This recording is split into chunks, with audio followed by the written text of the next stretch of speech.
Julien Alfred has just shocked the world. Again, the pride of St. Lucia, the reigning Olympic champion, and now the undisputed fastest woman over 200 meters in 2025. At the Tom Jones Invitational in Gainesville, Florida, Julien didn't just win a race. She made a statement so loud, the entire track and field world had no choice but to take notice. And the way she did it, chilling. This wasn't a tight race or a photo finish. This was domination. From the first step out of the blocks to the last stride across the finish line. Julien Alfred just dropped a 21.88 second 200 meter sprint in April. Yes, April. And suddenly, the rest of the season looks completely different. This wasn't supposed to happen this early. Athletes typically ease into the outdoor season, testing their legs, getting a feel for the rhythm of competition. But Julien? She skipped the warm-up phase entirely. She's racing like it's the Olympic finals every time she steps on the track. And if this performance is any indication of what's coming, Shericka Jackson, Sha'carri Richardson, and every other 200-meter contender should be on high alert. Because Julien Alfred didn't just run fast, she redefined what early season form looks like. Let's break down what made this performance so scary. The field was stacked. She wasn't racing against amateurs or newcomers. She lined up against elite talents like Tamari Davis, Daryl Nita, Rosa Adeleg, and Favor Ofili. Names that regularly show up on international podiums. And yet, by the time the race reached the final 50 meters, it was already over. Julien was gone. Her margin of victory, nearly half a second, felt almost disrespectful. It wasn't just a race, it was a demolition. What stood out most wasn't just her top-end speed, but the way she got there. From the gun, Julien exploded out of the blocks with clinical precision. Her form was picture perfect, arms locked in rhythm, stride length opening up effortlessly, and her transition off the curve into the straight was poetry in motion. But the real separation came in that final 100 meters. Most athletes start to fade. Julien, she hit another gear. Her legs didn't slow, they turned over faster. Her lead grew. And the crowd in Gainesville couldn't believe what they were seeing. Now remember, this isn't her first major flex of the season. Earlier this year, she beat Jamaica's Shericka Jackson in the 300 meters at the Miramar Invitational, dropping a mind-blowing 36.05 and showing the world she wasn't here to be anyone's warm-up act. She's been testing her range too, putting in work in the 300 and even the 400 meters, building her endurance, tuning her pace, sharpening every weapon in her arsenal, and it's working. Every meet, every race, she looks more complete, more dangerous. What makes this rise even more compelling is her story. Julien Alfred is already a national icon in St. Lucia, a country with no prior Olympic gold medal history until she showed up and changed everything. She's not just fast, she's historic. Her performances have elevated her nation onto the global athletics map, and she's doing it with grace, composure, and an unmistakable fire in her eyes. You can see it when she lines up, calm, focused, but ready to burn the track. And once the gun goes off, she's ice-cold execution with the fury of a sprinter who knows exactly what she wants. But make no mistake, Julien isn't just winning for headlines, she's building a legacy. And if you look at the time she's posting, she's inching dangerously close to Shericka Jackson's 21.41, one of the fastest times ever recorded by a woman. Yes, there's still a gap, but the way Julien's progressing, that gap might not last much longer. This 21.88 wasn't run under ideal championship conditions. It was done in April, in a regular meet, on a track that wasn't designed for a peak season fireworks, and yet, she lit it up anyway. The most terrifying part? Julien Alfred is still getting better. She's still experimenting with her race plans, still developing her closing strategy, still building strength. And now that she's shown she can dominate in early season meets with ease, we have to ask the obvious. What happens when she peaks? What happens when it's the World Championships or the Olympics, and she's rested, locked in, and chasing history? The answer? We might be looking at the future of women's sprinting. And it's not just individual glory she's chasing.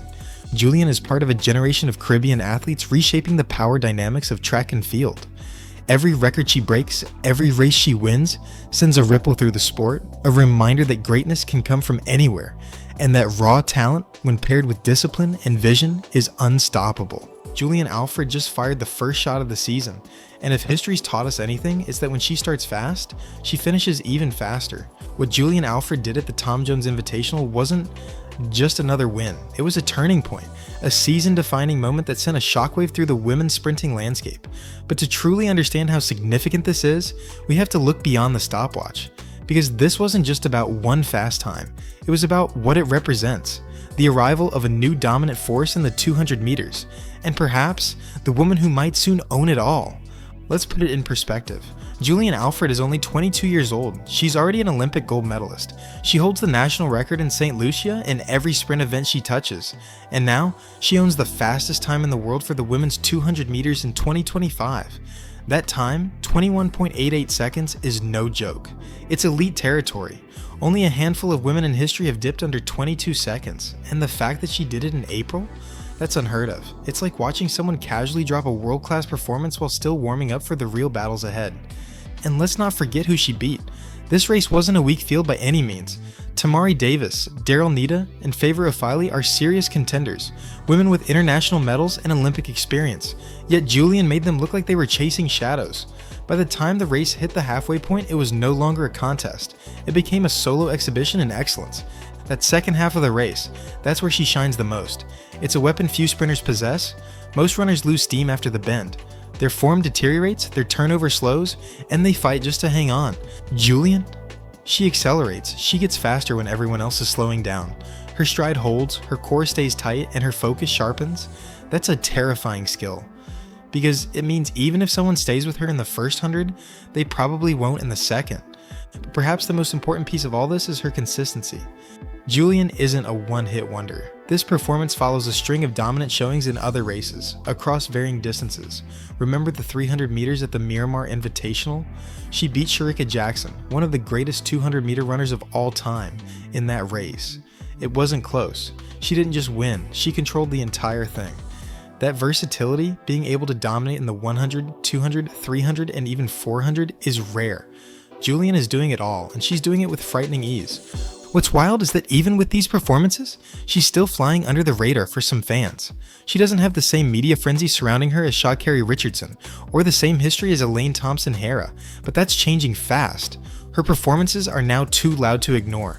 Sponsors are taking notice, commentators are scrambling to learn her name, and fans? They're beginning to realize that the new queen of the 200 meters might not be who they expected. There's also something incredibly special about what Julien represents. She's not just a champion, she's a symbol. For St. Lucia, she's more than an athlete. She's a source of national pride, a beacon of hope, and a trailblazer. She's putting her island on the global stage, not just with medals, but with moments that are becoming etched in history. When she crossed that line in 21.88 seconds, she wasn't just running for herself, she was carrying the weight of an entire country that believes in her. And yet, she carries it all with poise. Julien doesn't do theatrics. She doesn't beat her chest or scream at the camera. She lets her legs do the talking. And right now, her legs are delivering one message: catch me if you can. Of course, all eyes are now on what comes next. The World Championships are looming, and the showdown with Shericka Jackson seems inevitable. Can Julien replicate this form on the biggest stage? Can she handle the pressure when gold is on the line and the stakes are even higher? Based on everything we've seen so far, the answer seems to be a resounding yes. She's not peaking too early. She's building towards something massive. Her 21.88 is a statement, but it's also a warning. She's not done. The season is still young, and if this is where she's starting, where she ends up could be historic. She's inching closer to Shericka's 21.41, and while it's a massive gap to close, Julien has shown she's capable of the extraordinary. The sprint world just got a new frontrunner, and she's not here to play it safe. She's here to break records, crush egos, and claim everything that's been denied to Saint Lucia for far too long. Julien Alfred is the future, and that future just arrived in 21.88 seconds.